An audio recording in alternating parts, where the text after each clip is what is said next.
स्वामी समर्थ. नमस्कार प्रिय स्वामी भक्तांनो. आज आम्ही तुम्हाला धनाची देवता श्री स्वामी समर्थ यांचा एक मंत्र ऐकणार आहोत. भक्तांनो, तुम्ही हा मंत्र दुर्लक्ष केला तर तुम्हाला पश्चाताप होईल. त्यामुळे स्वामी समर्थावर विश्वास असेल तर एकदा हा मंत्र अवश्य ऐका. भक्तांनो, स्वामी समर्थांच्या या मंत्रामुळे अनेक भक्तांना यशाची गुरुकिल्ली मिळालेली आहे. अनेक लोक त्यांच्या जीवनात सुखी समाधानी राहत आहेत. भक्तांनो, हा मंत्र साधासुद्धा नसून श्री स्वामी समर्थांचा अत्यंत प्रभावी मंत्र आहे. जो कोणी भक्त श्रद्धेने या मंत्राचा जप करतो त्या व्यक्तीच्या आयुष्यात कोणत्याही गोष्टीची कमतरता भासत नाही, याचा विश्वास आम्ही तुम्हाला देतो. भक्तांनो, आपले स्वामी महाराज कृपाळू व दयाळू आहेत. जे भक्त स्वामी सेवेत येतात त्यांना स्वामी समर्थांचा आशीर्वाद मिळतो. तुमचाही स्वामी शक्तीवर विश्वास असेल व मनातील कोणती इच्छा अपूर्ण असेल, ती पूर्ण होण्यास असे तुम्हाला वाटत असेल तर तुम्ही कमेंट बॉक्समध्ये जी काही इच्छा आहे ती स्वामी समर्थांना सांगू शकता व हा मंत्र ऐकताना तुम्ही स्वामींजवळ प्रार्थना केली तर स्वामी समर्थ महाराज ती पूर्ण करतील. भक्तांनो, मंत्राच्या स्वरूपात तुम्हाला स्वामी समर्थांचा खास आशीर्वाद मिळणार आहे. त्यामुळे या मंत्राकडे दुर्लक्ष करू नका. हा 101% प्रभावी मंत्र आहे याची खात्री आम्ही देतो. भक्ता ज्याच्या पाठीशी स्वामी शक्ती आहे त्याच्या जीवनातील सर्व वेदना संपून जातील. चला तर मग स्वामी भक्तांनो, आज या मंत्राला सुरुवात करूया. ओम ऋणमुक्तेश्वराय श्री स्वामी समर्थाय नमः. ओम ऋणमुक्तेश्वराय श्री स्वामी समर्थाय नमः. ओम ऋणमुक्तेश्वराय श्री स्वामी समर्थाय नमः. ओम ऋणमुक्तेश्वराय श्री स्वामी समर्थाय नमः. ओम ऋणमुक्तेश्वराय श्री स्वामी समर्थाय नमः. ओम ऋणमुक्तेश्वराय श्री स्वामी समर्थाय नमः. ओम ऋणमुक्तेश्वराय श्री स्वामी समर्थाय नमः. ओम ऋणमुक्तेश्वराय श्री स्वामी समर्थाय नमः. ओम ऋणमुक्तेश्वराय श्री स्वामी समर्थाय नमः. ओम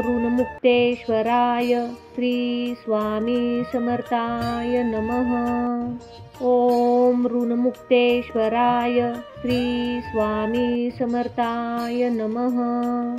ओम ऋणमुक्तेश्वराय श्री स्वामी समर्थाय नमः. ओम ऋणमुक्तेश्वराय श्री स्वामी समर्थाय नमः. ओम ऋणमुक्तेश्वराय श्री स्वामी समर्थाय नमः.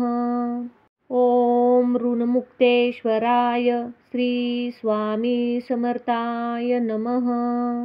ओम ऋणमुक्तेश्वराय श्री स्वामी समर्थाय नमः. ओम ऋणमुक्तेश्वराय श्री स्वामी समर्थाय नमः. ओम ऋणमुक्तेश्वराय श्री स्वामी समर्थाय नमः. ओम ऋणमुक्तेश्वराय श्री स्वामी समर्थाय नमः. ओम ऋणमुक्तेश्वराय श्री स्वामी समर्थाय नमः. ओम ऋणमुक्तेश्वराय श्री स्वामी समर्थाय नमः. ओम ऋणमुक्तेश्वराय श्री स्वामी समर्थाय नमः. ओम ऋणमुक्तेश्वराय श्री स्वामी समर्थाय नमः. ओम ऋणमुक्तेश्वराय श्री स्वामी समर्थाय नमः. ओम ऋणमुक्तेश्वराय श्री स्वामी समर्थाय नमः. ओम ऋणमुक्तेश्वराय श्री स्वामी समर्थाय नमः। ओम ऋणमुक्तेश्वराय श्री स्वामी समर्थाय नमः। ओम ऋणमुक्तेश्वराय श्री स्वामी समर्थाय नमः। ओम ऋणमुक्तेश्वराय श्री स्वामी समर्थाय नमः। ओम ऋणमुक्तेश्वराय श्री स्वामी समर्थाय नमः। ओम ऋणमुक्तेश्वराय श्री स्वामी समर्थाय नमः। ओम ऋणमुक्तेश्वराय श्री स्वामी समर्थाय नमः।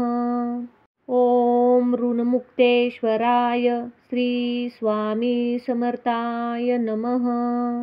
ओम ऋणमुक्तेश्वराय श्री स्वामी समर्थाय नमः। ओम ऋणमुक्तेश्वराय श्री स्वामी समर्थाय नमः। ओम ऋणमुक्तेश्वराय श्री स्वामी समर्थाय नमः। ओम ऋणमुक्तेश्वराय श्री स्वामी समर्थाय नमः। ओम ऋणमुक्तेश्वराय श्री स्वामी समर्थाय नमः। ओम ऋणमुक्तेश्वराय श्री स्वामी समर्थाय नमः। ओम ऋणमुक्तेश्वराय श्री स्वामी समर्थाय नमः। ओम ऋणमुक्तेश्वराय श्री स्वामी समर्थाय नमः। ओम ऋणमुक्तेश्वराय श्री स्वामी समर्थाय नमः। ओम ऋणमुक्तेश्वराय श्री स्वामी समर्थाय नमः। ओम ऋणमुक्तेश्वराय श्री स्वामी समर्थाय नमः।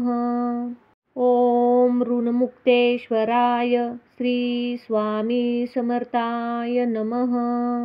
ओम ऋणमुक्तेश्वराय श्री स्वामी समर्थाय नमः। ओम ऋणमुक्तेश्वराय श्री स्वामी समर्थाय नमः। ओम ऋणमुक्तेश्वराय श्री स्वामी समर्थाय नमः। ओम ऋणमुक्तेश्वराय श्री स्वामी समर्थाय नमः। ओम ऋणमुक्तेश्वराय श्री स्वामी समर्थाय नमः। ओम ऋणमुक्तेश्वराय श्री स्वामी समर्थाय नमः। ओम ऋणमुक्तेश्वराय श्री स्वामी समर्थाय नमः। ओम ऋणमुक्तेश्वराय श्री स्वामी समर्थाय नमः। ओम ऋणमुक्तेश्वराय श्री स्वामी समर्थाय नमः। ओम ऋणमुक्तेश्वराय श्री स्वामी समर्थाय नमः। ओम ऋणमुक्तेश्वराय श्री स्वामी समर्थाय नमः। ओम ऋणमुक्तेश्वराय श्री स्वामी समर्थाय नमः। ओम ऋणमुक्तेश्वराय श्री स्वामी समर्थाय नमः। ओम ऋणमुक्तेश्वराय श्री स्वामी समर्थाय नमः। ओम ऋणमुक्तेश्वराय श्री स्वामी समर्थाय नमः। ओम ऋणमुक्तेश्वराय श्री स्वामी समर्थाय नमः। ओम ऋणमुक्तेश्वराय श्री स्वामी समर्थाय नमः। ओम ऋणमुक्तेश्वराय श्री स्वामी समर्थाय नमः। ओम ऋणमुक्तेश्वराय श्री स्वामी समर्थाय नमः। ओम ऋणमुक्तेश्वराय श्री स्वामी समर्थाय नमः। ओम ऋणमुक्तेश्वराय श्री स्वामी समर्थाय नमः। ओम ऋणमुक्तेश्वराय श्री स्वामी समर्थाय नमः. ओम ऋणमुक्तेश्वराय श्री स्वामी समर्थाय नमः. ओम ऋणमुक्तेश्वराय श्री स्वामी समर्थाय नमः. ओम ऋणमुक्तेश्वराय श्री स्वामी समर्थाय नमः. ओम ऋणमुक्तेश्वराय श्री स्वामी समर्थाय नमः. ओम ऋणमुक्तेश्वराय श्री स्वामी समर्थाय नमः. ओम ऋणमुक्तेश्वराय श्री स्वामी समर्थाय नमः. ओम ऋणमुक्तेश्वराय श्री स्वामी समर्थाय नमः. ओम ऋणमुक्तेश्वराय श्री स्वामी समर्थाय नमः. ओम ऋणमुक्तेश्वराय श्री स्वामी समर्थाय नमः. ओम ऋणमुक्तेश्वराय श्री स्वामी समर्थाय नमः. ओम ऋणमुक्तेश्वराय श्री स्वामी समर्थाय नमः. ओम ऋणमुक्तेश्वराय श्री स्वामी समर्थाय नमः. ओम ऋणमुक्तेश्वराय श्री स्वामी समर्थाय नमः. ओम ऋणमुक्तेश्वराय श्री स्वामी समर्थाय नमः. ओम ऋणमुक्तेश्वराय श्री स्वामी समर्थाय नमः. ओम ऋणमुक्तेश्वराय श्री स्वामी समर्थाय नमः. ओम ऋणमुक्तेश्वराय श्री स्वामी समर्थाय नमः.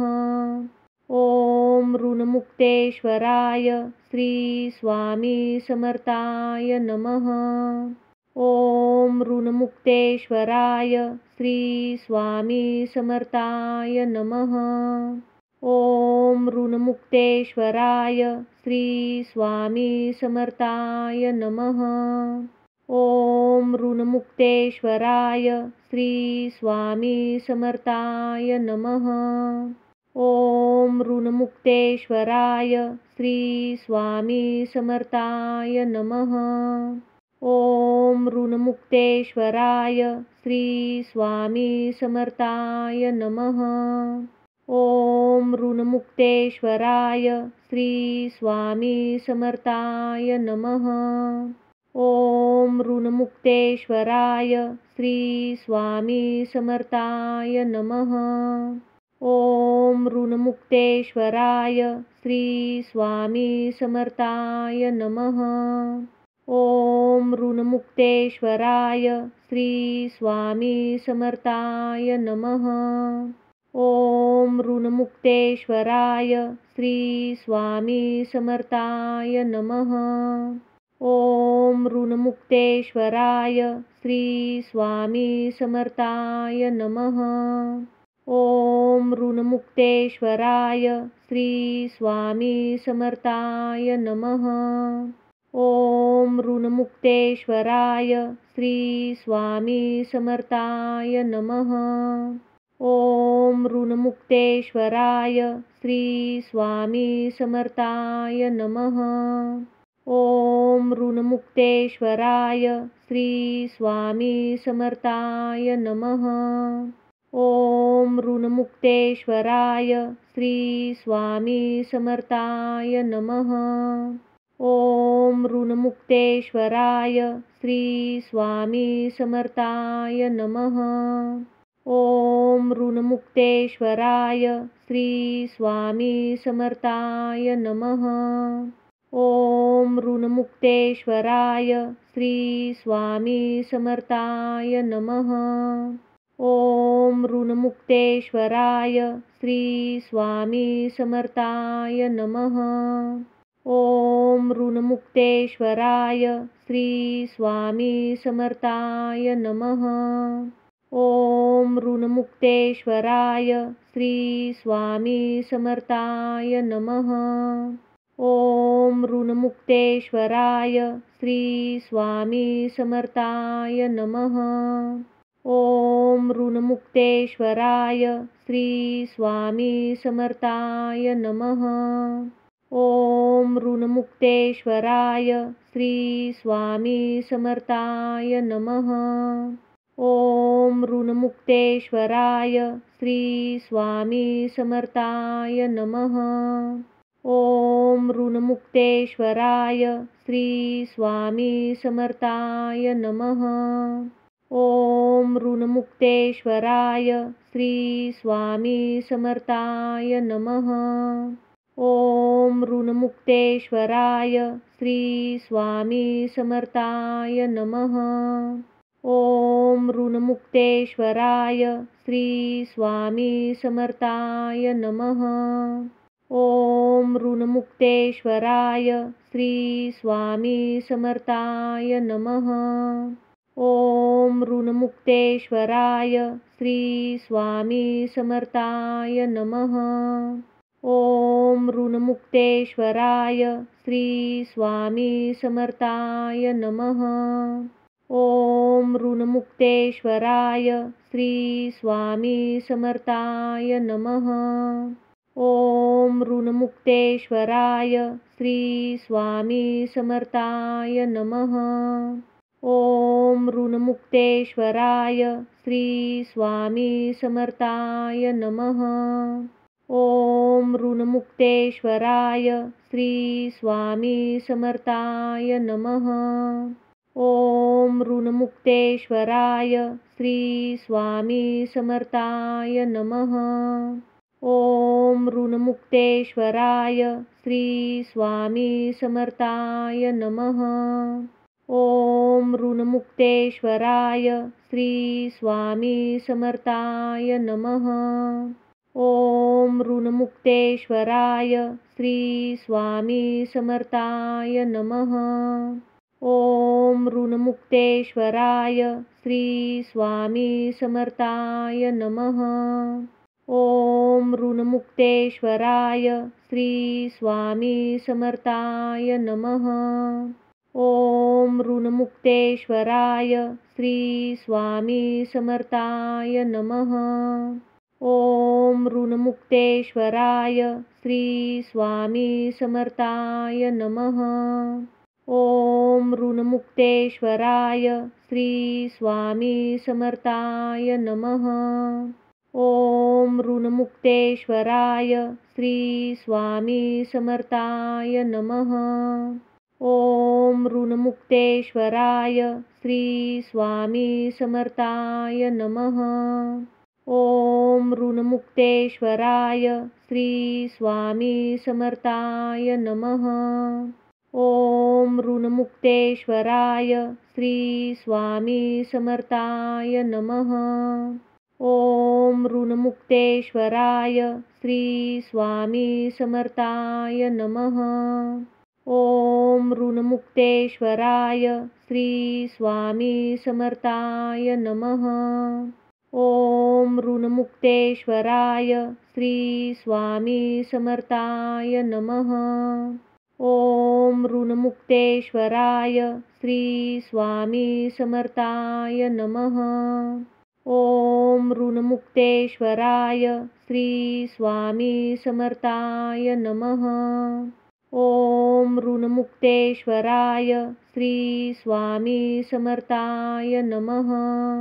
ओम ऋणमुक्तेश्वराय श्री स्वामी समर्थाय नमः। ओम ऋणमुक्तेश्वराय श्री स्वामी समर्थाय नमः। ओम ऋणमुक्तेश्वराय श्री स्वामी समर्थाय नमः। ओम ऋणमुक्तेश्वराय श्री स्वामी समर्थाय नमः। ओम ऋणमुक्तेश्वराय श्री स्वामी समर्थाय नमः। ओम ऋणमुक्तेश्वराय श्री स्वामी समर्थाय नमः। ओम ऋणमुक्तेश्वराय श्री स्वामी समर्थाय नमः। ओम ऋणमुक्तेश्वराय श्री स्वामी समर्थाय नमः।